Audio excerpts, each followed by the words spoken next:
Here's to you.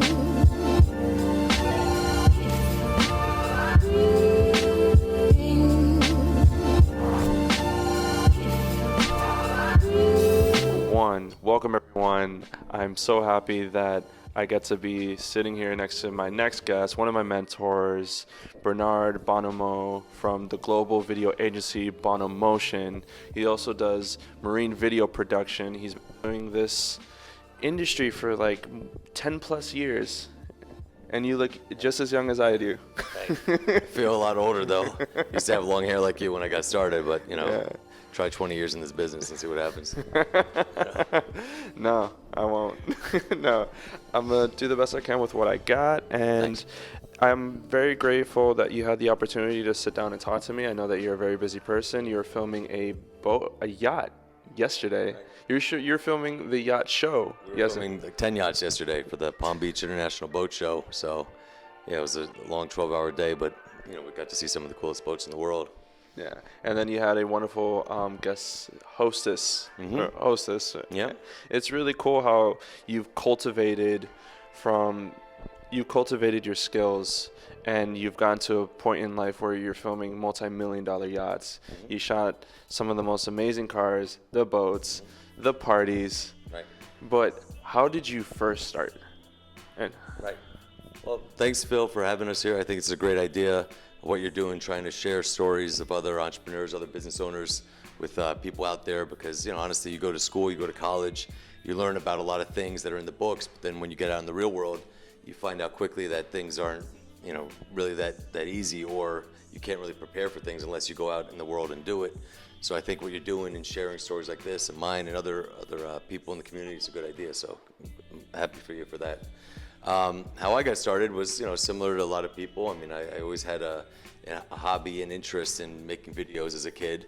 So, you know, it was a lot harder then. We had camcorders and tapes, and, you know, we still had to run around and film things, but still just the idea of being able to film things and make little stories out of videos, it was always an interest of mine.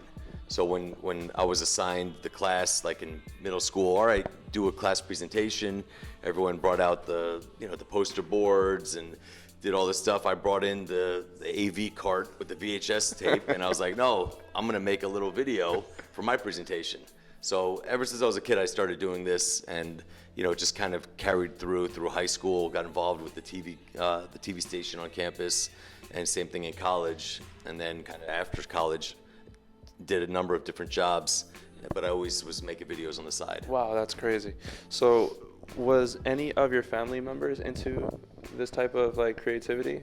Yeah, I mean, I would say my mom was, you know, like she was a pianist, you know, and she always was into performing arts. My dad, you know, grew up in Sicily, you know, with 8 brothers and sisters in a very humble, you know, home. So making videos, stuff like this, it was not even anywhere, you know, in the, there was nothing to think of, you know. So you know, he learned everything through hard work, and coming here as an immigrant, you know, building a real estate business, you know, managing apartments, and I got to grow up seeing him hard work, regardless if it was making videos or painting apartments.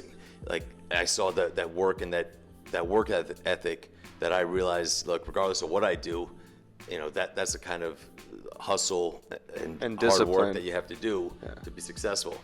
Yeah. So, but, you know, video, it's still, my mom still thinks, like, you know, she, you know, still trying to wonder at what I do, and every year I have like a different business idea, so I have different business cards, and, you know, so when she tells her friends what I do, she's like, oh, he's in Miami, he does creative, fun video projects, but, you know, it's a lot more than that, and, you know, I'm just fortunate to have parents that support me. Oh man, that was beautiful. But you never went to school for it? No, I did. I mean, I went to college for media communications. You know, I went to FAU in Boca, went to UCF in Orlando. Afterwards, I went to NYU for film school. But like I said, I mean, in college, you know, you're learning a lot of the theory, you're learning a lot of the history, and then you get to play around with the cameras and the equipment, which is a cool thing when you're starting off. You don't, you know, and obviously when I started, this was like in maybe 20 years ago in college, you know, cameras, we didn't have 4K cameras in our pocket. You know, we had bigger cameras that cost thousands of dollars. And so the only way you get access to it is by getting involved in your school. So that was one of the coolest things when I actually got like the key to the TV station when I got a little part-time job there, and then I could go in there and learn editing and filming basically anytime. So it was just getting the access and then kicking yourself in the ass to go and say, all right, I want to learn this. I'm going to go film, kids walking around school, but I'm going to learn how to start editing that and make it interesting. So it wasn't, college didn't teach me how to film yachts 20 years from now, but it did help me prepare it gave me the access. It helped build, and it gave you resources. Yeah, I knew this is what I wanted to study. I didn't study math or science. I always knew I liked communications and creative things. Yeah. Did you know that you would be using a lot of math and science when it came to Well, no, yeah, well, it's a good point. I mean, basically, about 90% of my day is spent working on numbers and proposals and budgets, which is all math. So, and honestly, it's a good point because I get hundreds of emails and things like this every day. If you Google Miami video production, you're going to find Bonomotion at the top. And that didn't happen overnight. This was years of SEO, years of work. But part of that is getting lots of requests for jobs. And I get requests from people saying, hey, I went to film school, I want to be a director. It's like, great, I went to film school too, I've been doing this shit for 20 years. I want to be a director too, but that's not the reality. You have to deal with clients, emails, proposals, meetings. There's all the business side of it that people need to realize if you want to be in this business, you have to learn the business stuff.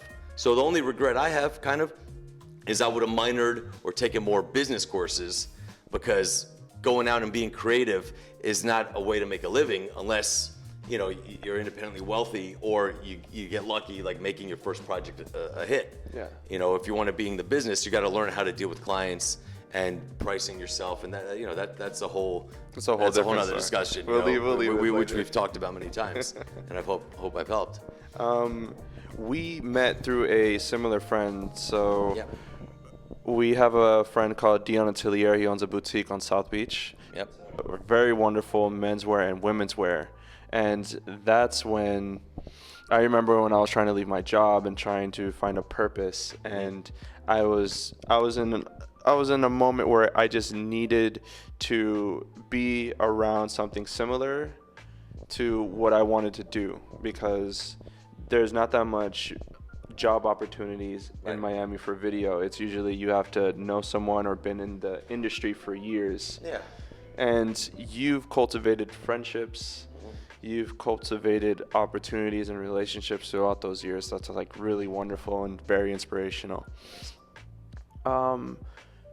Let's see. How we met with Dion. How we met with Dion. So Dion's amazing fashion. My wife was into fashion, so she was working with him. Yeah. And then he would always invite us to do cool things and do little events, and you'd always be there. He's like, Bernie, you got to meet Phil. He's doing my website, my social media, my SEO, all this stuff. I'm like, shit, that's the kind of stuff that I'm looking for, because I'm always hiring people to try these things, and you realize, it's not that easy to find good quality people in the area. Yeah, well, yeah, local or wherever. But then we ran into each other a couple of times, and it was just like, hey, come in next week, and I see you running around with the camera. I got a bunch of events coming up. Maybe you could help me out. Yeah, and it was Bernard. I call him Bernie, but it was Bernard that taught me that you always have to innovate the process and how you do things, especially when it comes to business. You can spend like 3 days editing one video, but that will take away time from you meeting clients, scheduling meetings, doing proposals. So it was you who taught me, really like re-engineered my whole way of thinking and introduced me to Final Cut Pro. Right. And that was just like, oh yeah, I can do this a lot easier and still maintain quality. Thank you. Yeah. Well, there's a lot of people watching probably that are like, oh, Final Cut, what the hell is that? Everything's Adobe Premiere. And regardless of what editing software you use, it doesn't really matter. At the end of the day, I mean, I learned on beta tapes, using analog. I'm not that old, but I'm saying when I learned, we had to actually cut and splice tapes using these big old decks. You find the little part that you want, edit. Luckily, I came around in the beginning of like the digital video revolution.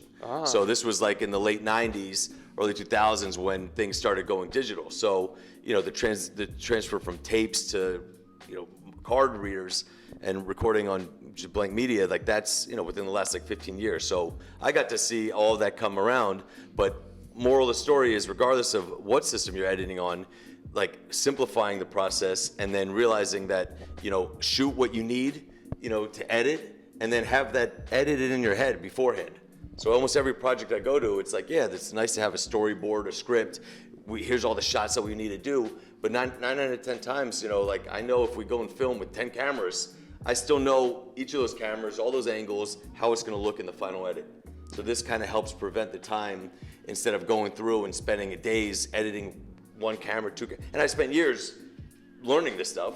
You know, it's not like I haven't spent time. I spent years like in a warehouse in Boca where I slept, you know, and that's how I learned editing, by doing it. But I didn't have a lot of clients, so I had time. So when you start realizing that, hey, you have clients, you need to get more responsibility, you have bills to pay. When you're living at home with your parents, it's easy to go out and film something and then spend a month editing it because you're like, oh shit, I don't have anything else really. You know, I'm gonna go out with my friends, we're gonna have some beers. But you know, when you start saying, hey, I wanna do this as a living, you realize, shit, to make a decent income, you need to have a lot of different clients at a lot of different times. Yeah. And that just comes down to managing your time good and being efficient with what you're creating. And I think that's true for any artist. Yeah. You know, if you're a painter or something like that, it's like, okay, you could sell one painting for 100 grand and it might take you years to do, but the reality is that, you know, selling 50 paintings a year for 5 grand a piece is more realistic. And that's something you can manage and do like in a summer. So quick question. So if I was starting out, I would try to do BTS video or free videos or like just try to tag along and just be around that atmosphere. Right. Is that what, so in the beginning, should I edit a whole bunch of videos? Because this is like to people that are just like, nah, I could make 10 videos Right. for the whole year, but you have to start off with the 100, bad at 100, bad at 1,000. Just like, I just want to film, and it builds into like a stock resources. Yeah. Well, we know about stock resources. We have a whole library called video.miami, Yeah. you know, which is a badass domain that I own, which was basically all the unused footage from hundreds of shoots. So we'd go out and do drone shoots. You know, this is like, you know, when custom octocopters, before you could have a drone in your pocket. You know, so we had like this badass equipment, and we go out and shoot a little segment for a client. They'd use like, you know, 2 minutes. But then I'd have like 40 minutes of this beautiful stuff. I'm like, well, that's not being used. So we started clipping it and creating a stock library. It's all at video.miami. But going back to your point, if you're just getting started in this, regardless if you're in college or not, like there's zero excuses now. You know, like you have a 4K movie camera in your pocket everywhere you go. You know, they have gimbals for the thing that's $100. I have a little Osmo Pocket that we're recording a second angle, Yeah. which is smaller than like, I don't know, you know, like a pen, or it's people think it's like a light meter. I don't know. What I'm saying is the technology is there, so like you a can light film meter. anything. You know, it's half the size of the mic, but there's 4K cameras. You have the access to it. And what pisses me off is people say, hey, look, I graduated here, I want to be in the business, I want to work for you. Here's my resume. And I look at the email and I'm like, okay, you sent me a PDF paper to show me what you do in video, you know? And then when I reply, you know, a lot of times I don't reply because it's just like, to me, it's a no-brainer. If you want to be in the video business, send me some links to badass videos. I mean, if you're a musician, here's my demo tape, you know? So you have to showcase what you do. And if you're in a creative field, like getting straight A's in school, that's great, but that's not going to help me one bit. You know, unless you know how to, and I'm not saying you have to be an expert filmmaker. Say, hey, here's my, you know, big budget production, but people expect to see more than a student film because there's no excuse. You can't say I didn't have access to cameras in college and all I could do is make a student film. It's like bullshit. You have a camera in your pocket and you can edit the video from your phone. So if you're creative and you have passion, you really want to do this, go out. And we live in Miami. I mean, there's no shortage of beautiful places, people, things to film. Regardless if you're getting paid or not, I didn't get paid for the first. I still do jobs for free, just to make relationships. I filmed all day yesterday at the boat show. That cost me thousands of dollars to do, but it's because I'm pursuing a TV show that I'm creating. No one paid me yesterday, but I still clocked in 12-hour day and paid a dozen people that were working with me. So, like, you still keep doing it because you believe in yourself and you believe in the content that you're creating, and eventually shit pays off. And regardless if it's this one or not, I have a dozen failures behind me, but you learn from each one. And you just say, hey, look, the next one, I'm gonna try and do things different. I'm gonna try to do something better, but you see what the market's like. And you just keep on moving forward.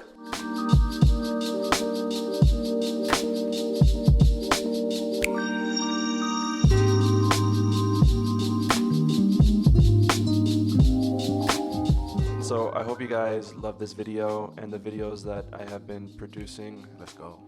I love the people, I love the guests. If there's any feedback that you would like to give me, please let me know in the comments below. Yes. If you can please subscribe. If there's any way that I can improve on it, let me know. I'll be glad to hear it. And I also want to know what's on your mind. This is an ongoing conversation. Let's go. I want to, understand you guys more. I want to provide more value, more content for you. Yeah. So if there's anything that I can do, just please let me know. I'll gladly help out to the best of my abilities to provide you this content. You're crushing it, bro. Let's go.